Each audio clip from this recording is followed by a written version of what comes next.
안녕하세요. 저는 예정대로라면 5월 셋째 주 토요일에 결혼을 하는 여자입니다. 나이는 20대 중반이고요. 저보다 3살 많은 남자친구와는 반년 정도의 짧은 연애를 했습니다. 남자친구는 첫눈에 제게 반했다며 저에게 매달리다시피 하면서 애정 공세를 퍼부었어요. 덕분에 서로 알게 된 지 2달 만에 연인 사이가 되었고 그 이후로 반년 좀 넘는 연애를 했습니다. 사실 이렇게 빨리 결혼식을 올릴 생각은 없었는데 어느 날 갑자기 남자친구의 아버지가 곧 회사에서 명예퇴직을 하실 예정이라 하시면서 어차피 결혼할 거면 좀 일찍 하면 어떻겠냐고 하셨나 봐요. 그래도 현직에 있을 때 아들이 결혼식을 올리면 좋겠다고요. 솔직히 친정부모님은 이 부분을 굉장히 마음에 들어하지 않아 하셨지만 그래도 남자친구가 주말마다 찾아와서 인사드리고 노력한 결과 이렇게 속전속결로 결혼 준비를 하게 되었네요. 저는 대학교를 1년간 휴학하면서 공무원 시험을 준비했습니다. 그리고 그 이듬해 7급 공무원 시험에 합격할 수 있었어요. 그 이후로 처음엔 대학교는 취업계를 내고 일을 하면서 천천히 졸업을 할까 고민하다가 자퇴를 하는 쪽으로 마음을 정했습니다. 그 이유는 저희 집 경제 사정 때문이기도 했습니다. 아버지는 예전에 공사장에서 일을 하시다 무릎을 다치셨는데 제때 치료를 받지 못해서 지금도 거동이 불편하십니다. 그나마 어머니가 노래 강사로 동네 복지관이나 문화센터에서 수업을 하시면서 벌어오시는 수입으로 저희 세 식구가 생활을 하고 있었습니다. 그렇기에 공무원 시험까지 합격한 마당에 등록금을 쏟아부으면서 대학을 다녀야 할 이유가 없더라고요. 남자친구는 당시 보험회사를 다니며 보험 설계사로 일하고 있었고 모아둔 돈은 많이 없다고 하더라고요. 저 역시 이제 막 수험 생활을 끝내고 사회인이 되었으니 모아둔 돈이라곤 대학교 때 아르바이트를 하며 모은 몇백이 전부였죠. 둘의 사정을 이해하신 양가 부모님으로부터 최소한의 도움을 받아 허례허식 없이 결혼 준비를 시작했습니다. 집값과 예식장 비용까지 정확하게 반반으로 부담했기 때문에 큰 잡음이나 트러블은 없었고요. 하지만 지금 저는 파혼을 생각하고 있습니다. 그 이유는 바로 시모 때문이에요. 아니, 사실 뭐 시모만 문제겠어요. 그런 시모를 어떻게 하지 못하는 시부와 남편도 다 한통속이지요. 3주 전에 있었던 일입니다. 예비 시가의 청첩장과 관련하여 드릴 말씀이 있어서 다녀왔는데 여기서 문제가 생겼습니다. 시모가 저에게 대뜸 신혼여행에 가서 아이를 만들어 오던지 아니면 아무리 늦어도 5월 안에는 제가 임신을 해야 한다고 하시더군요. 제가 그게 무슨 말씀이냐고 하니 얼마 전 점집에 다녀오셨는데 그 점집에서 내년 2월에 꼭 아이를 낳아야 똑똑하고 건강한 아이를 낳을 수 있다고 그랬다는 거예요. 물론 예비 시모야 좋은 뜻으로 가서 점도 보고 저한테 그러시는 거였겠지만 기분이 좋지만은 않았습니다. 만약에 제가 시모가 정해준 시기에 아이를 못 갖고 못 낳아 다른 시기에 낳게 된다면 제 애는 똑똑하고 건강한 아이가 아닐 거란 뜻인가 생각하니 벌써 찜찜한 마음까지 들더라고요.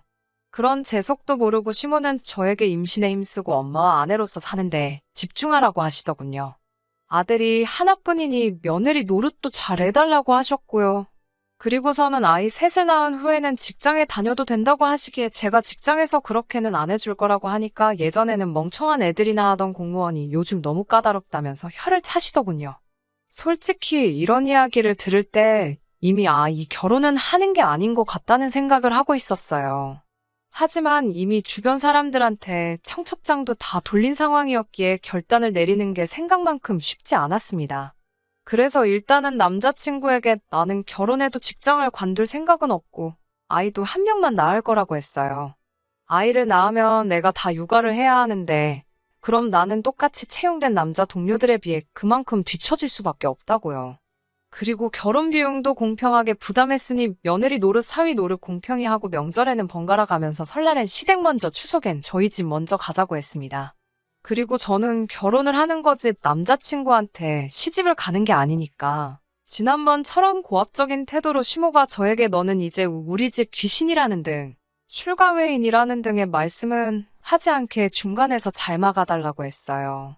남자친구는 저의 그런 요구에 좀 놀란 것 같기는 했지만 제가 이 정도도 합의가 안 되면 결혼 다시 생각해보자고 좀 세게 나가봤습니다.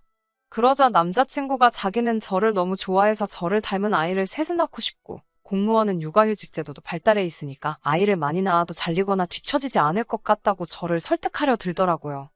그리고 결혼 비용을 반으로 부담한다고 해도 며느리는 며느리로서 요구되는 도리가 분명히 있는데 어떻게 시모한테 그런 말도 하지 말라고 할 수 있냐며. 저더러 조금만 양보를 할 수는 없겠냐고 하더군요. 그런 말을 듣고 있으니까 점점 더 기가 차더군요. 그래서 제가 청첩장 나왔다고 결혼식 못 물을 것 같냐고 따졌습니다. 그제서야 남자친구는 제가 진심으로 하는 말이라는 걸 이해했는지 알겠다며 꼬리를 내리더군요. 그렇게 대화가 일단락되고 저는 남자친구가 제가 지금 어떤 마음인지 어느 정도는 이해를 했을 거라고 믿었습니다. 약속한 대로 시모한테도 제 뜻을 잘 전달했을 거라고 믿었고요. 그렇지만 제 기대가 너무 컸던 건지 시모는 전과 달라진 게 하나도 없었습니다. 오히려 다시 한번 저에게 제가 왜 파혼을 해야 할지 결심을 세우게 만들어 주었습니다. 시모와 시부는 저희 부모님에 비해 나이가 10살 정도는 많습니다. 저희 부모님은 결혼을 일찍 하신 편이었고 시모와 시부는 당시 시대를 고려했을 때 늦게 하셨거든요. 그래서 전에 있던 상견례 자리에서 저희 부모님의 나이를 듣더니 아이고 사회에서 만나면 겸상도 못할 나이네 이러시는 거예요. 저희 부모님은 그래도 딸 상견례 자리라고 그런가요? 라고 어색하게 웃으며 넘기셨고요. 그 외에도 신경에 거슬리는 대화가 오고 가긴 했지만 그래도 좋은 날이라서 그럭저럭 지나갔습니다. 그리고 시간이 흘러 며칠 전 시모에게서 전화가 왔어요. 시모는 뜬금없이 너희 어머니 일요일에 바쁘냐고 물으면서 너희 어머니랑 너랑 일요일에 여기 동네 좀 와라 이러시는 거예요. 그래서 제가 무슨 일이냐고 하니까 좋은 일 좀 하라고 부르는 거니까 따지지 말고 오라면서 늦으면 안 된다고 신신당부를 하시더군요. 시모는 저에게 문자로 주소를 보내면서 여기로 늦지 말고 11시까지 오라고 했고 저와 친정 어머니는 혹시나 차라도 막혀서 늦을까 걱정되어 아침부터 서둘러 집을 나섰습니다. 도착하고 보니 거긴 게이트 볼장이었어요. 여기로 저랑 친정 어머니를 왜 부른 거지 생각하고 있는데 시모가 도착을 했습니다. 안내께 잘 왔네 그러더니 저더러 오늘 여기서 게이트볼 경기도 하고 장기자랑도 하는 날이라고 그러시는 거예요. 저는 그때까지도 솔직히 시모가 무슨 이야기를 하려고 하는 건지 알 수가 없었습니다. 그런데 시모가 저희 어머니를 보면서 노래를 그렇게 잘한다면서 왔으니까 언니 오빠들 좋아하는 트로트 몇 개 좀 뽑고 가 분위기 좀 살리게 이러는 게 아니겠어요. 저희 어머니도 저도 너무 어이가 없고 놀라서 제가 시모한테 지금 이건 경우가 아니지 않냐고 따졌어요. 그러자 시모가 저더러 너는 제정신이냐면서 어떻게 며느리가 시모한테 말버릇이 그게 뭐냐고 그러는 거예요. 그러니까 저희 어머니도 나서서 아직 결혼도 안 시켰는데 무슨 며느리냐고 그러면서 그리고 네가 뭔데 나를 불러서 노래를 하라 말아야 나이를 먹으려면 곱게 먹어 그러시더군요.